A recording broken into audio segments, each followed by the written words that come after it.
Outdoors Delmarva covers everything outdoors, including real hunting and fishing situations involving wildlife. We do our best each week to bring you tasteful content, but viewer discretion is advised. Now enjoy the show. We begin this week in Nanticoke for some fall striped bass fishing. The 2025 Doe Harvest Challenge is coming up, and we'll tell you how to get involved. We check in with Scorchy Taws as he brings us our tasty New Year's tradition. And we'll see why not all drones are a bad thing down to Wallops Island. Outdoors Delmarva starts right now.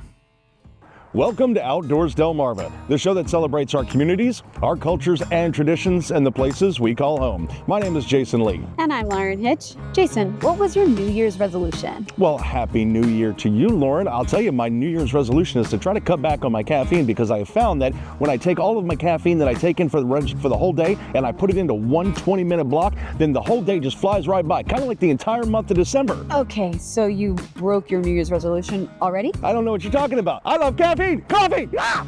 So New Year, same you, okay. This is Outdoors Delmarva, presented by Gateway Subaru. Higher standards.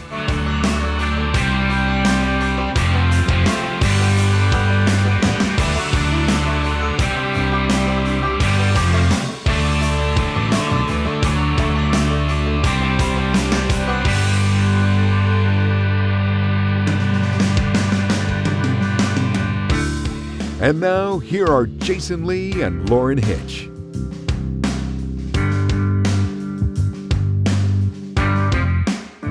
Jason keeps getting invited on fishing trips without me, but most of the time they've had success. Yes, that's correct. So maybe I have more luck on the land and you have more luck on the water.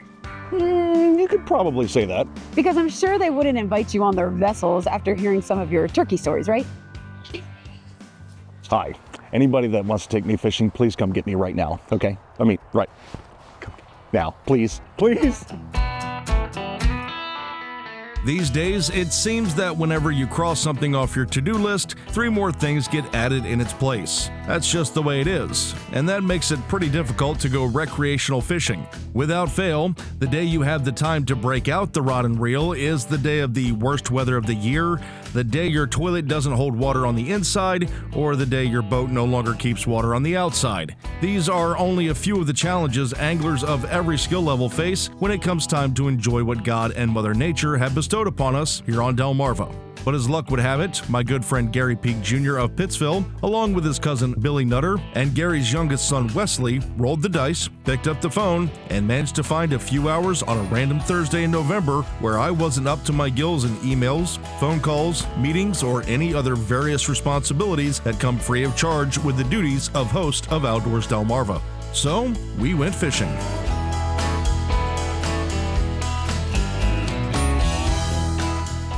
I met the boys down in Nanticoke, where we checked over the gear one more time, loaded up, and headed to the boat ramp at Nanticoke Harbor Marina. It was cloudy, a bit breezy, and colder than any of us were really ready to admit to the group. The tide was up, which made the navigation to our first spots a bit slower than usual. That particular spot yielded very little in the way of the striped bass we were trolling for, but did provide us with enough motivation to move along to spot number 2. And it wasn't long before we realized that spot number 2 should have been spot number 1 the whole time. Maryland regulations for striped bass in 2024 stated that anglers could keep 1 fish per person per day as long as it was between 19 and 24 inches long.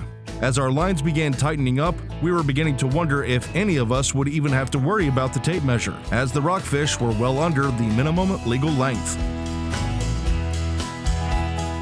And then it happened, and we all knew it before we could even see the fish. Wes had snagged up a keeper, or at least one big enough to measure.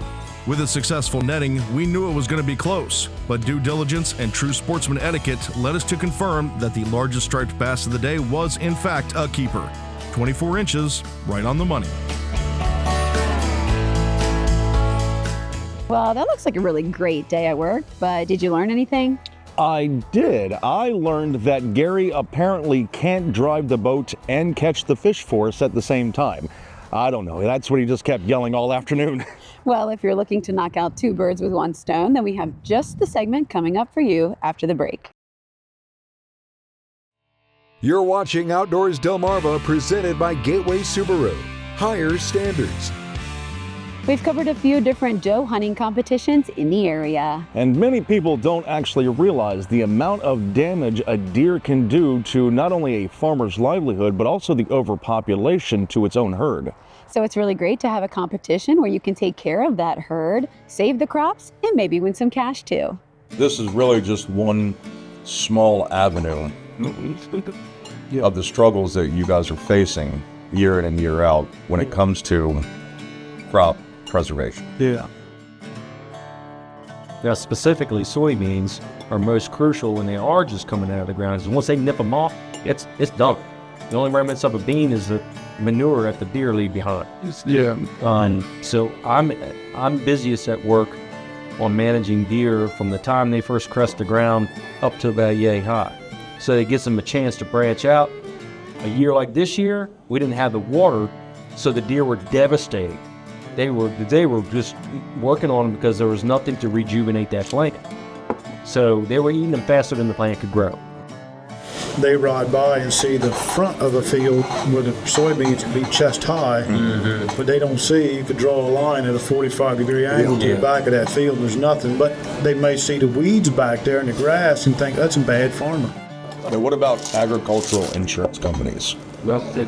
Those that are putting their money out there saying, hey, look, yeah, you've got crop damage, we're going to go ahead and reimburse you, because you're paying into this. Is there any angle to that at all? That's all RMA, Risk Management Agency, that's government. No matter which insurance agent you go through, it's all done through the government. So it comes out of the taxpayer's pocket. And they've gotten so that they're starting to want you to prove that you are trying to do something about the deer damage, whether it be proving that you have a crop permit, you're rotating crops, you're using repellents, what have you, to try to prevent these deer infestations, because they don't want to just keep paying for deer damage without some explanation of why this is happening. Pretend I'm the insurance agent who has never seen a deer in his life, and I don't want to pay the claim. What are you telling me of all the efforts that you've done other than just having a competition or having this particular event? Well, there's several repellents that we've all tried. Some of them were effective somewhat. There's nothing that works 100%. And the repellents are expensive, and they're very short term. But yeah, they'll just, as you can see, they'll just go along and they just chew the tops out of it, knock the ears off, chew the silks. These silks here are what makes your corn plant. These silks is key to making an ear of corn, and they've chewed all of them off. And I mean, you can just see, and this is not bad at all. I mean, this is probably maybe a half acre or so, and this is a 60-acre field. But you can only imagine areas where this expands out to, 10 or 15 acres, just how devastating it would be. So if anybody's interested in looking into getting involved with this program, they could contact any one of the lower shore counties, Farm Bureau, Wicomico, Dorchester, Somerset, or Worcester County. Just give us a call and we'd be glad to sit down and talk. The Doe Harvest Challenge is January 10th through the 12th. There's no entry fee, and you've got a chance to bring home some prize money. For specific information about the 2025 Doe Harvest Challenge, make sure you check out the post on our Facebook page. Outdoors Delmarva, we'll be right back. You're watching Outdoors Delmarva, presented by Gateway Subaru. Higher standards. There's a New Year's superstition that's been around since the 17th century that's supposed to bring you good luck all year long. And in the world of Outdoors Delmarva, this is pretty much the same thing. Honoring the life and legacy of Scorchy Taws, thanks to Shorts Marine in Long Neck, Delaware. Shorts Marine, everything but the water. Excuse me, is the manager in? Yes, he is. He's right over there putting up some black-eyed peas. Black-eyed peas, that's just what I'm looking for. Well, we've got them. Are you the manager? Yes, sir. You have any black-eyed peas? I better have black-eyed peas. Why? New Year's is coming. We have to bring good luck to all of our customers through the year. Black-eyed pea, when you eat black-eyed peas, you got luck all year long. Do you have a lot of superstitious customers? Yes, sir. Way back there when I was growing up, it was a tradition, and I'm still sticking with it. And it's supposed to be good luck. I don't know if it is or not, but I go along with it. Have you always had good luck? Well, fairly, overall. I'm still around. I'm 66 and still here. You eat black-eyed peas on New Year's Day? Sure, don't everybody? Why? It's supposed to give you good luck. Yeah? Anybody don't do that, be crazy. Hi, you eat black-eyed peas on New Year's Day? Yes, sir. Why? Because it's supposed to be good luck. And manager Muggsy has black-eyed peas all over the store. I got black-eyed peas in the meat department. I got canned black-eyed peas. I even got frozen black-eyed peas. I even got black-eyed peas in the deli. Scorchy, you black-eyed peas are ready. My Lord, let me at them.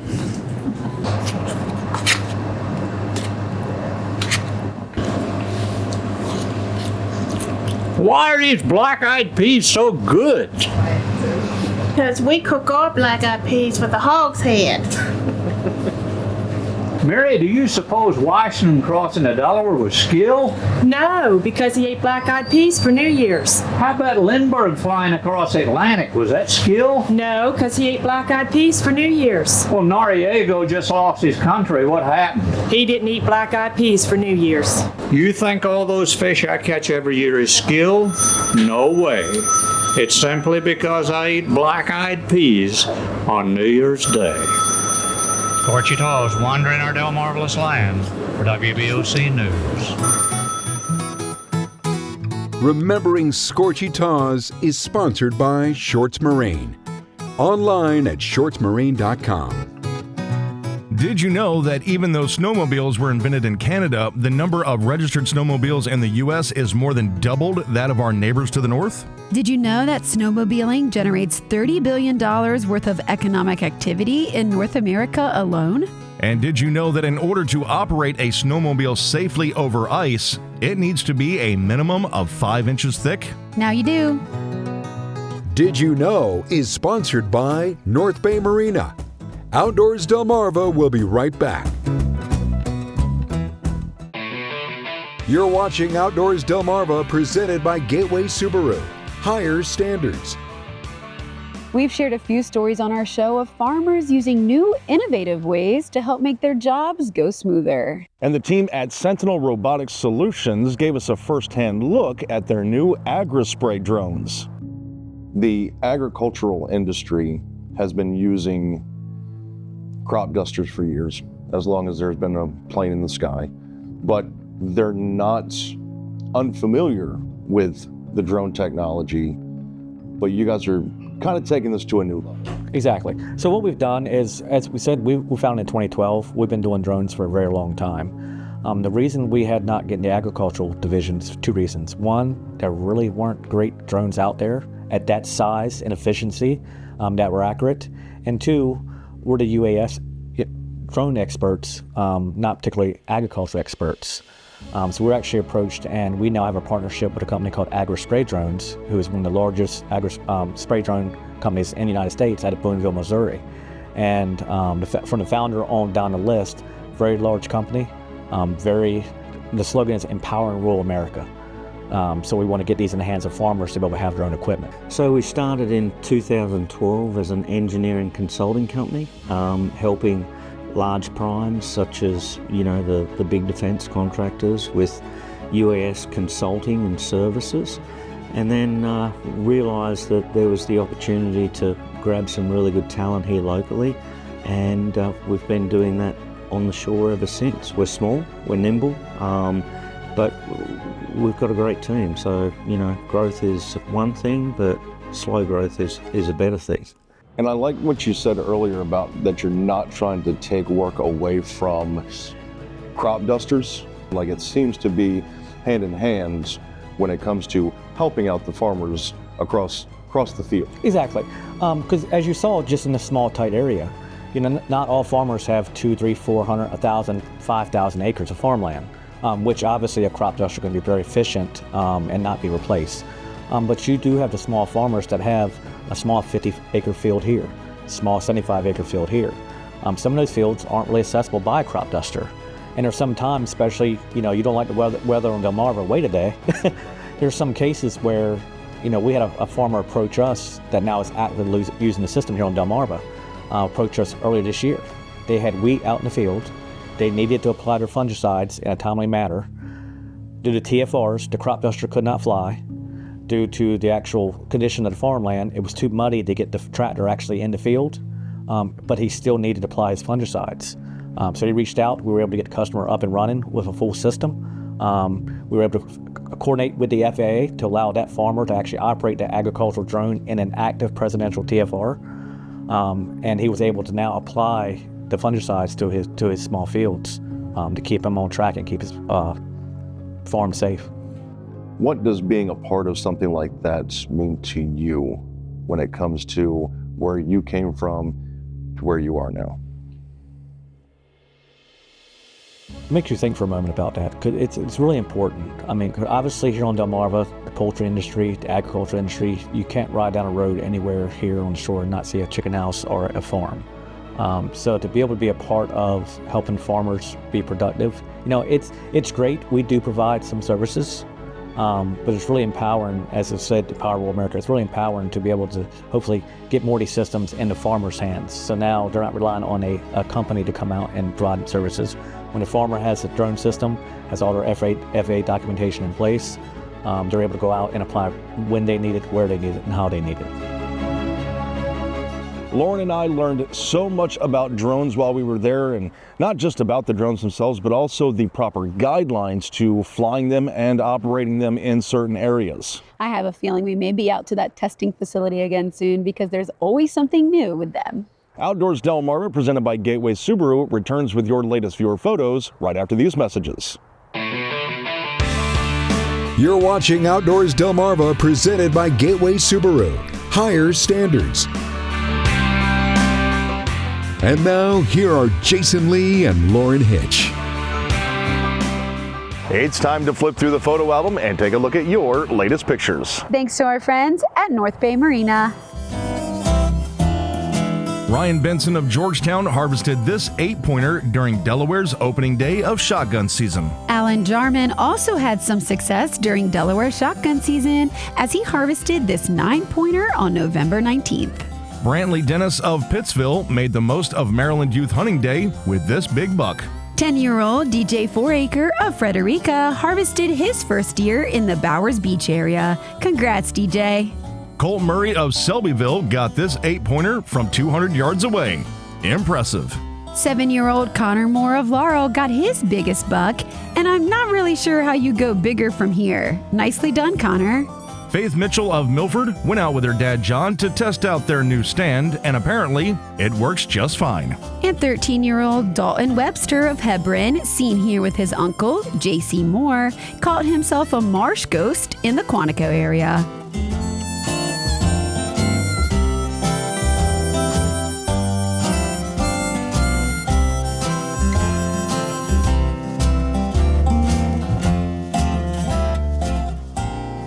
Outdoors Delmarva viewer pictures are sponsored by North Bay Marina. The Longhorn Butcher and Taxidermy Mount of the Week is this pretty doe belonging to Braden Hart. For all your butcher and taxidermy needs, call Spencer at 410-422-3942. Stop by the shop on Morris Road in Pittsville or check out Longhorn Butcher on Facebook. Well, we made it through our first episode of 2025. Thank you so much for joining us. And thank you so much for sending in those wonderful viewer photos. If you'd like to submit a photo, go to outdoorsdelmarva.com and click the banner at the top of the page or scan the QR code in the bottom corner of your screen. We hope that you'll join us right back here again next week. But until then, my name is Jason Lee. And I'm Lauren Hitch, and we hope to see you Outdoors Delmarva. Outdoors Delmarva, a Draper Media production, is presented by Gateway Subaru. Higher Standards. Sponsored by Shorts Marine, Bell Creek Equipment, and Range Time.